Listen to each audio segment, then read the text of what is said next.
তো হেই ভিউয়ার্স, কেমন আছেন সবাই? আশা করব সবাই ভালো আছেন। তো আজকে আমরা এক্সপ্লেন করছি 8 বিলো মুভিটা। আর এই মুভিটা বানানো হয়েছে খুবই ভয়ঙ্কর একটা গল্প নিয়ে। তো এই জন্য আমি বলবো ভিডিওটা শেষ পর্যন্ত দেখার জন্য, আর নয়তো অনেক কিছুই মিস করে ফেলবেন। তো চলুন কথা না বাড়িয়ে শুরু করি আজকের ভিডিও। তো এই গল্পের শুরুতে আমরা দেখতে পারি অ্যান্টার্কটিকার বিশাল বড় একটা সমুদ্র, যেটা পুরোপুরি বরফে ঢাকা। এখানে ম্যাক্স নামের একটা কুকুর যখন একটা ওয়েলের মাংস খাওয়ার ট্রাই করছিল, তখনই সেটার ভেতর থেকে হঠাৎ করেই একটা সিল মাছ এসে তার উপর আক্রমণ করে দেয়। এটার জন্য ম্যাক্স প্রচণ্ড ভয় পেয়ে সেখান থেকে কোনো রকমে দৌড়ে পালিয়ে চলে আসে। সে চলে আসে তার বস মায়ার কাছে। আসলে মায়াকে ছাড়াও এখানে অনেকগুলো কুকুর ছিল, যেই সমস্ত কুকুরগুলো অনেক দিন ধরে কিছুই খেতে পারছে না, কারণ বরফের মধ্যে কোনো খাবার দাবার পাওয়া যাচ্ছে না। আর এই জন্য এখন যেহেতু তারা সেই মাছের টুকরোটা পেয়ে গেছে, তো এইটাকে কোনোভাবেই তারা হাতছাড়া করতে চায় না। এই জন্য তারা সবাই মিলে প্ল্যানিং করে আবারও চলে যায় সেই মাছের টুকরোর কাছে। এখানে এসেই ম্যাক্স সিল মাছের মনোযোগটা অন্যদিকে নেয়ার জন্য উইলের মাংসর একটু টুকরো ছিঁড়ে সেটা নিয়ে পালানো শুরু করে। আর এইটা দেখার সঙ্গে সঙ্গে সিল মাছটাও পানির মধ্য দিয়ে তাকে ফলো করা শুরু করে।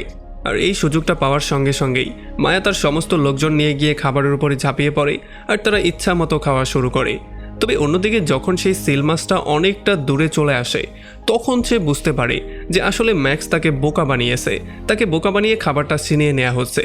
এই জন্য সে দ্রুত আবারও ব্যাক করে, আর সে গিয়ে দেখতে পারে তার খাবারগুলো শেষ করা হচ্ছে। এই জন্য সে তার বিষাক্ত দাঁতের মাধ্যমে খুবই রাগ নিয়ে গিয়ে মায়ার পায়ের মধ্যে জোরে কামড় মারে। এই জন্য মায়া সেখানে আহত হয়ে যায়। আর যখন ম্যাক্স এই ব্যাপারটা দেখতে পারে, তখন সে দৌড়ে আসে তার সঙ্গীদেরকে বাঁচানোর জন্য। সে ভয়ঙ্করভাবে গিয়ে সেই মাছটার উপরে আক্রমণ করে দেয়। আর ফাইনালি তারা সবাই মিলে কোনো রকমে এই সিল মাছটাকে এখান থেকে ভাগিয়ে দেয়। তবে এতক্ষণে আমরা দেখতে পারি মায়া খুবই আহত হয়ে গেছে। আসলে আমরা জানতে পারি অ্যান্টার্কটিকাতে এই কুকুরগুলো প্রায় 180 দিন এদিক সেদিক ঘোরাফেরা করছে।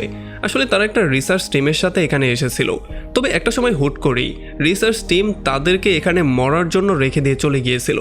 এখন এই কুকুরগুলো জানে না যে আদৌ তাদেরকে কেউ এখানে নিতে আসবে কি না, নাকি তারা ঠান্ডায় আর ক্ষুধাই এখানে মারা যাবে।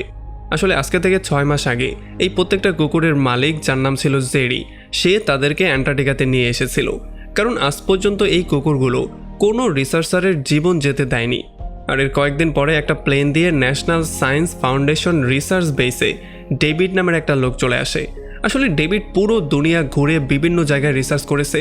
এখন সে অ্যান্টার্কটিকাতে এসেছে শুধুমাত্র একটা উল্কাপিণ্ডকে খুঁজে বের করার জন্য, যেটা কিনা পৃথিবীর মধ্যে কিছুদিন আগেই পড়েছিল। সেটার কিছু টুকরো যদি সে পেয়ে যায়, তাহলেও তার রিসার্চ কমপ্লিট হয়ে যাবে। তো এরপরে সেদিন রাতের বেলায় তারা পুরো টিম মিলে সিদ্ধান্ত নেয় তারা এমন একটা জায়গায় যাবে যেই জায়গায় গেলে ডেভিড সেই টুকরোটা পেতে পারে। তবে যখন এই সিদ্ধান্ত নিচ্ছিল, তখন জেরি তাকে বারবার করে না করছিল, কারণ সে বলে যে এই ঠান্ডার মধ্যে যদি সেখানে আমরা যাই, তাহলে আমাদের মৃত্যু পর্যন্ত হতে পারে, সেখান থেকে আমরা ফিরে আসতে নাও পারি। তবে ডেভিড তার কোনো কথাই শুনছিল না।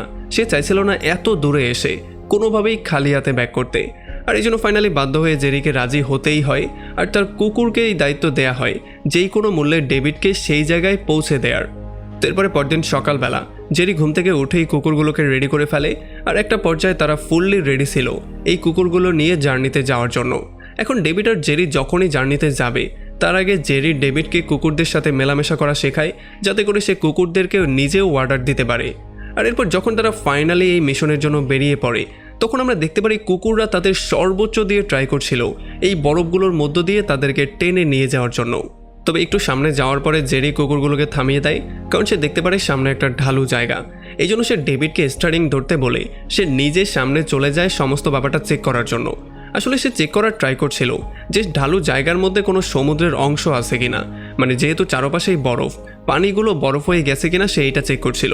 যখন তারা পাড়া দিবে, তখন যদি সেটা ভেঙে যায়, তাহলে তারা নিচের দিকে তলিয়ে যাবে, আর এখান থেকে বাঁচাটা পুরোপুরি অসম্ভব হয়ে দাঁড়াবে। এই জন্য যখন তারা চেক করতে করতে আস্তে আস্তে সামনের দিকে আগাচ্ছিল, তখনই দুর্ভাগ্যবশত ডেভিড যেখানে ছিল সেই জায়গাটাই ভেঙে যায়, আর ডেভিড নিচের দিকে যাওয়া শুরু করে। তবে কোনো রকমে জেরি আর কুকুরগুলো ফাইনালি তাকে টেনে উঠিয়ে নিয়ে আসে, আর তার জীবনটা শেষ মুহূর্তে সেভ করে। তো এরপর তারা আবারও তাদের জার্নিটা শুরু করে দেয়। আর অনেকটা দূরে যাওয়ার পরে ফাইনালি তারা তাদের গন্তব্যে চলে আসে। এখন ডেভিড এই পাহাড়টা দেখার পরে খুবই হ্যাপি ছিল, কারণ তার বিশ্বাস ছিল এখানেই সে সেই জিনিসটা পাবে। তবে তখনই জেরির কাছে বেস থেকে একটা কল আসে। তাকে বেস থেকে বলা হয় যে বরফের বিশাল বড় একটা তুফান তাদের দিকেই ধেয়ে আসছে। এটা শোনার পরে জেরি পাগলের মতো হয়ে যায়। সে আবারও ক্যাম্পে ব্যাক করার জন্য জিনিসপত্র প্যাকেট করা শুরু করে, কারণ যত দ্রুত সম্ভব তাকে ক্যাম্পে ব্যাক করতে হবে। তবে ডেভিড কোনোভাবেই যেতে চাইছিল না। সে বলে যে আমি সেই জিনিসটা পাওয়ার মাত্র কয়েক কদম দূরে, আমি কেন এখন ব্যাক করব? আমি যে কোনো মূল্যে সেখানে যাব আর সেটা নিয়েই আসবো। আর তাছাড়া যেহেতু তারা কি করতে এসেছে এই ব্যাপারটা এখানে সবাই জানে, এই জন্য যদি তারা খালি হাতে ব্যাক করে তাহলে সবাই তাদেরকে নিয়ে মজা করবে আর তাদের অনেক বেজ্জতি করা হবে। আর যেহেতু জেরির চাকরিটাও রিস্কের মধ্যে ছিল, এই জন্য ফাইনালি তাকে বাধ্য হয়ে ডেভিডের কথা শুনতে হয় আর তার সঙ্গে বেরিয়ে পড়তে হয় সেই জায়গায়। আর এই জন্য সে কুকুরগুলোকে শক্ত করে এক জায়গায় বেঁধে দিয়ে সে নিজে চলে যায় ডেভিডের সঙ্গে পাহাড়ে ওঠার জন্য। এখন পাহাড়ের একটু উপরে যাওয়ার পরে ফাইনালি ডেভিড সেই জিনিসটা পেয়ে যায় যেটার জন্য সে এখানে এসেছিল। তবে তাদের খুশিটা বেশিক্ষণ স্থায়ী হয় না। তারা দেখতে পারে ঠান্ডা বাতাস তাদের দিকে আসছে, এই জন্য তারা দ্রুত কুকুরগুলোর কাছে চলে আসে আর আবারও যাওয়ার জন্য একটা প্রিপারেশন নেয়। আর তখন ডেভিড বেসে কল দিয়ে আবহাওয়া সম্পর্কে একটু ভালো করে জানার ট্রাই করে, তবে তখনই তার পাটা পিছলে যায় আর সে সোজা পাহাড় থেকে নিচে পড়ে যায়।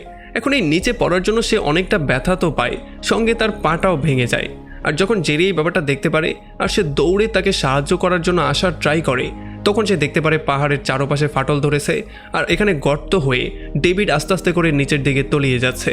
জেরি তাকে যে কোনো মূল্যে বরফটাকে ধরে রাখার জন্য বলে আর সে মায়াকে রশিটা দিয়ে কোনো রকমের ডেভিডের গলার মধ্যে দেওয়ার জন্য বলে। আসলে এখানের বরফগুলো যে কোনো সময় ফাটতে পারতো আর মায়াও তলিয়ে যেতে পারতো, এই জন্য মায়াও প্রচণ্ড ভয়ের মধ্যে ছিল। তবে তবুও কোনো রকমে সে ডেভিডের কাছ পর্যন্ত চলেই আসে আর তার গলার মধ্যে রশিটা দিয়ে দেয়। আর এরপরে জেরি আর সমস্ত কুকুররা মিলে ডেভিডকে টেনে উপরে তুলে নিয়ে আসে আর তারা সবাই মিলে আরও একবার তার জীবনটাকে সেভ করে। আর তখন অন্যদিকে বেসের সমস্ত লোকজন জেরি আর ডেভিডকে নিয়ে খুবই টেনশনের মধ্যে ছিল। তবে যেহেতু বাইরে এত ভয়ঙ্কর আবহাওয়া চলছে, এই জন্য তারা চাইলেও কিছু করতে পারছিল না। আর এদিকে আমরা দেখতে পারি জেরি আর ডেভিড এই আবহাওয়ার মধ্যেও কুকুরগুলো নিয়ে জার্নি করা শুরু করে দিয়েছে। আর একটা লম্বা জার্নির পরে ফাইনালি তারা তাদের বেসে চলেও আসে। তবে এতক্ষণে ডেভিডের অবস্থা অনেকটা খারাপ হয়ে গেছে, সে প্রায় মৃত্যুর মুখে চলে গিয়েছে। আর তাছাড়া বাইরে যেহেতু ভয়ঙ্কর রকমের ঠান্ডা, এই ঠান্ডার জন্য জেরির আঙুলগুলো জমে যাওয়া শুরু করে দিয়েছে। তো এই জন্য ফাইনালি তারা সিদ্ধান্ত নেয় তারা ডেভিড আর জেরিকে যে কোনো মূল্যে প্লেন দিয়ে হসপিটালে নিয়ে যাবে। তবে এই প্লেনের মধ্যে কুকুরদের নেয়ার মতো জায়গা ছিল না, এই জন্য তারা সিদ্ধান্ত নেয় তারা কুকুরদের এখানেই রেখে দিবে আর পরবর্তীতে যখন তারা সুস্থ হয়ে যাবে তখন তারা এখানে আবারও ব্যাক করে কুকুরদের নিয়ে যাবে। যদিও জেরি তার কুকুরগুলোকে রেখে কোনোভাবেই যেতে চাইছিল না, তবে তার কলিগরা তাকে বাধ্য করে যাওয়ার জন্য। তবে যাওয়ার আগে জেরি সবগুলো কুকুরকে শিকল দিয়ে একসাথে বেঁধে ফেলে আর তাদের কাছে সে প্রমিসও করে যে আমি খুব শীঘ্রই আসবো তোমাদের নিয়ে যাওয়ার জন্য। আর এরপর যখন সে চলে যায় তখন কুকুররা প্লেনের দিকে তাকিয়েছিল আর কুকুরদেরও হয়তোবা মনে হয়েছিল যে জেরি বরাবরের মতো এইবারও খুব জলদি আবারও ব্যাক করবে। তো এরপরে যখন জেরি জ্ঞান ফিরে পায় তখন সে জানতে পারে যে সে অনেকটাই আহত হয়ে গিয়েছিল, যেই জন্য সে অনেক দিন পর্যন্ত কোমায় চলে গিয়েছিল। আর ফাইনালি যেহেতু সে এখন জ্ঞান ফিরে পেয়েছে এই জন্য সবাই খুবই হ্যাপি। তবে জেরি জ্ঞান ফিরেই প্রথমে জিজ্ঞেস করে তার কুকুরদের কথা, সে জিজ্ঞেস করে সেগুলোকে কেউ এখনও এনেছে কিনা। তবে তখন সে জানতে পারে যে খারাপ আবহাওয়ার জন্য অ্যান্টার্কটিকাতে কাউকেই ঢুকতে দেওয়া হচ্ছে না, সবাইকে সেখানে যেতে না করা হচ্ছে। আর এটা শোনার পরে জেরির মাথা প্রচণ্ড গরম হয়ে যায়। সে চলে আসে তার সিনিয়রের সাথে কথাবার্তা বলতে। সে সিনিয়রকে বলে একটা প্লেন বেসে পাঠানোর জন্য, তবে তার সিনিয়র তাকে সরাসরি না করে দেয়। সে বলে যে এই কুকুরগুলোর জীবনের চেয়ে মানুষের জীবন খুবই গুরুত্বপূর্ণ, আমি তাদেরকে বাঁচানোর জন্য প্লেন পাঠাবো, এরপর সেই মানুষটাই মারা যাবে, এটা কোনোভাবেই আমি হতে দিতে পারি না। আর তখন এদিকে এই ভয়ঙ্কর আবহাওয়ার মধ্যে কুকুরগুলো 4 দিন পার করে দিয়েছে। তবে এখন তারা ক্ষুধায় অনেকটা ক্লান্ত হয়ে গেছে আর তারা এই আশাটাও ছেড়ে দিয়েছে যে তাদের মালিক তাদেরকে নিতে আবারও আসবে। আর এই জন্য তাদের নিজেদের জীবনটাকে সেভ করার জন্য ম্যাক্স জোরে জোরে শিকলটা টানা শুরু করে আর একটা সময় সে শিকলটা ছিঁড়ে ফ্রি হয়ে যায়। আর যখন প্রত্যেকটা কুকুর এগুলো দেখতে পারে তখন তারাও জোরে জোরে শিকলটাকে টানা শুরু করে আর ফাইনালি তারা সবাই ফ্রি হয়ে যায়। তবে ফ্রি হয়ে গেলেও তারা এই বেসের চারপাশেই ঘুরছিল, কারণ তাদের এখনও বিশ্বাস ছিল যে হয়তোবা তাদের মালিক তাদেরকে নিতে আসতেও পারে। তো এরপরে এমন করেই কুকুরগুলো কয়েকটা দিন পার করে দেয়। তবে তারা কোনো আশাই পাচ্ছিল না, তাদেরকে নিতে কেউই আসছিল না। আর এখন যেহেতু ক্ষুধায় তারা অনেকটা পাগলের মতো হয়ে গেছে, এই জন্য যখনই ম্যাক্স একটা পাখি দেখতে পারে তখন সে কিছু চিন্তাভাবনা না করে সেটার পেছনে দৌড়ানো শুরু করে। আর একটু পরে প্রত্যেকটা কুকুরই সেটার পেছনে দৌড়ানো শুরু করে। তবে যেহেতু মায়া ছিল এখানের লিডার, এই জন্য যখন সে দেখতে পারে জ্যাক নামের একটা বুড়ো কুকুর, যে কিনা তাদের মধ্যে সবচেয়ে বয়স্ক কুকুর, সে খুবই আহত অবস্থায় আছে আর তার সামনে আগানোর মতো কোনো শক্তি নেই, এই জন্য সে তাকে এখানে গুড বাই বলে রেখে দিয়ে ফাইনালি সামনের দিকে আগানোর সিদ্ধান্ত নেয়। আর এরপর তারা সবাই মিলে ফাইনালি অনেকগুলো পাখি শিকার করে আর সেগুলোকে খেয়ে আজকের দিনের মতো কোনো রকমের কাজটা চালিয়ে নেয়। আর অন্যদিকে আমরা দেখতে পারি জেরি যেই কোনো মূল্যে তার কুকুরদের বাঁচানোর জন্য অ্যান্টার্কটিকা আসতে চাইছিল। সে টাকা পয়সা জমা করার জন্য ওয়াশিংটন ডিসিতে পর্যন্ত চলে যায়, তবে প্রত্যেকটা দরজাই তার জন্য বন্ধ করে দেয়া হয়।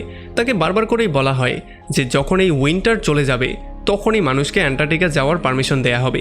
তবে কোনোভাবেই জেরি এটাকে মানতে চাইছিল না, কারণ সে এটা খুব ভালো করেই জানতো যে এত ভয়ঙ্কর পরিস্থিতির মধ্যে তার কুকুরগুলো জীবিত থাকতে পারবে না, তার প্রত্যেকটা কুকুর মারা যাবে।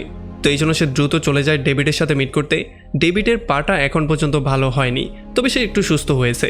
এই জন্য সে ডেভিডের সঙ্গে কথাবার্তা বলে তাকে সেই কুকুরের সঙ্গের ছবিগুলো দেখায়, যাতে করে তার মনটা একটু নরম হয় আর তার ফ্রেন্ডদের মাধ্যমে সে এই কাজটাকে উদ্ধার করতে পারে। তবে ডেভিডও তাকে একই কথা বলে। সে বলে যে এই কুকুরের জীবনগুলোকে সেভ করার জন্য কেউই এত টাকা নষ্ট করতে চাইবে না। আর এগুলোর জন্য জেরির মনটা প্রচণ্ড খারাপ হয়ে যায়। এই জন্য সে সবার থেকে নিজেকে আলাদা করে নেয়। সে নিজের ঘরের মধ্যে নিজেকে বন্দি করে নিয়েছিল আর কুকুরদের সঙ্গের ছবিগুলো দেখে সবসময় শুধু চিন্তার মধ্যে ডুবে থাকতো। আর তখন এদিকে এমন করে করেই কুকুররা এই বরফের জায়গার মধ্যে 50টা দিন পার করে দেয়। তবে এখানের ভয়ঙ্কর আবহাওয়া আর প্রত্যেকটা ভয়ঙ্কর জিনিস তাদের মনটাকে আস্তে আস্তে করে ভেঙে দিচ্ছিল। তাদের ফিরে যাওয়ার যে আশাটা মনের মধ্যে ছিল সেটা তারা আর দেখতে পাচ্ছিল না। তারা ক্ষুধায় এতটাই পাগল হয়ে গিয়েছিল, যখন তারা রাতের বেলায় আকাশে লাইট দেখতে পারে তখন তারা সেগুলোকে খাবার মনে করে এদিক সেদিক দৌড়ানো শুরু করে। তবে অনেক চেষ্টার পরেও বেচারারা কিছুই পায় না। আর এর একটু পরে আরও একটা কুকুরের ক্ষুধার জন্য মৃত্যু হয়ে যায়। আর যখন সবগুলো কুকুর এটা দেখতে পারে তখন তারা তাদের এই বন্ধুকে শেষবারের মতো গুড বাই বলে চলে যায়। তবে যাই হোক, পরদিন সকালবেলা তারা আবারও খাবারের সন্ধানে বেরিয়ে পড়ে আর তারা দক্ষিণ দিকে যাওয়া শুরু করে। ফাইনালি 133 দিন পার হওয়ার পরে তারা একটা বেস দেখতে পারে, যেই বেসের মধ্যে তারা মানুষের কিছু খাবার দাবার পেয়ে যায়। আর অনেক দিন পরে তারা পেট ভরে খাবার দাবার খায়।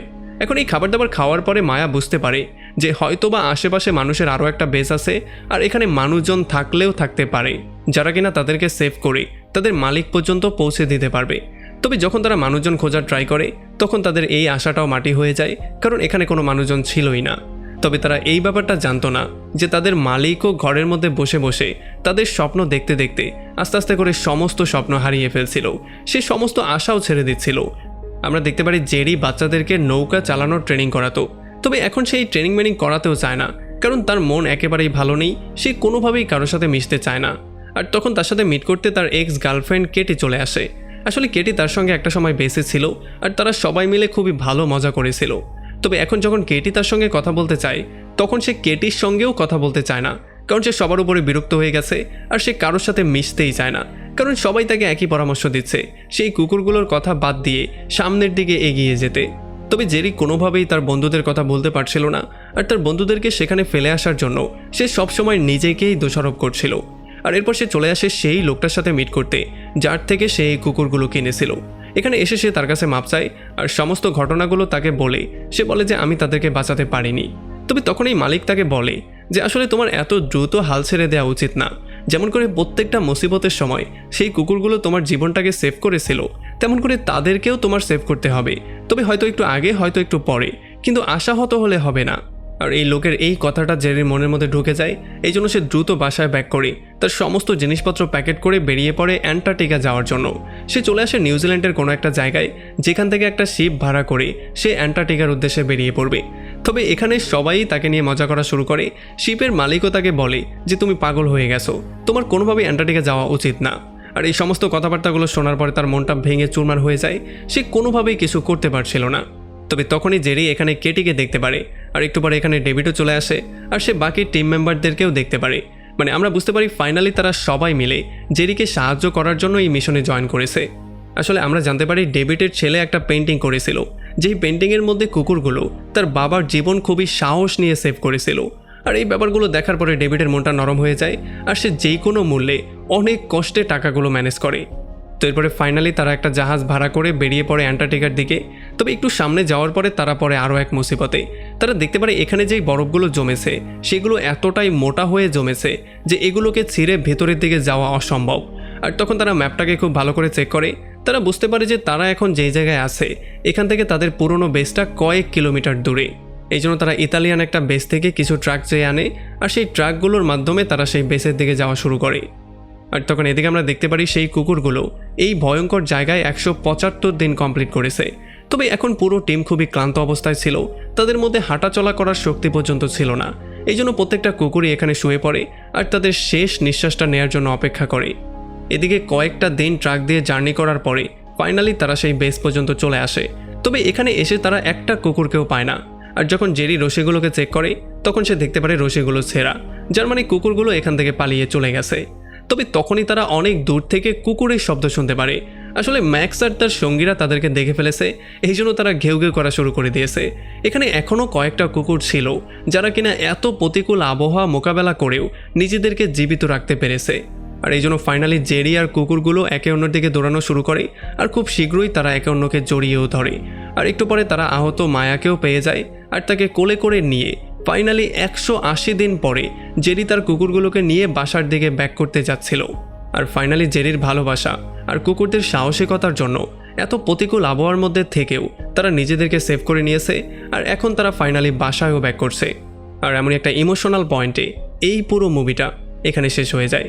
তো আমাকে কমেন্ট করে জানান যে আপনিও কি আপনার পোষা প্রাণীর জন্য এমনটা করতেন? আপনি কি আপনার পোষা প্রাণীকে এতটা ভালোবাসতেন? যদি ভিডিও ভালো লাগে তাহলে অবশ্যই একটা লাইক করবেন। আর যদি এখনও আমাদের চ্যানেলটা সাবস্ক্রাইব করে না থাকেন তাহলে প্লিজ করে ফেলুন। তো আমাদের দেখা হবে অন্য কোনো ভিডিওতে অন্য কোনো একদিন। Till then, take care.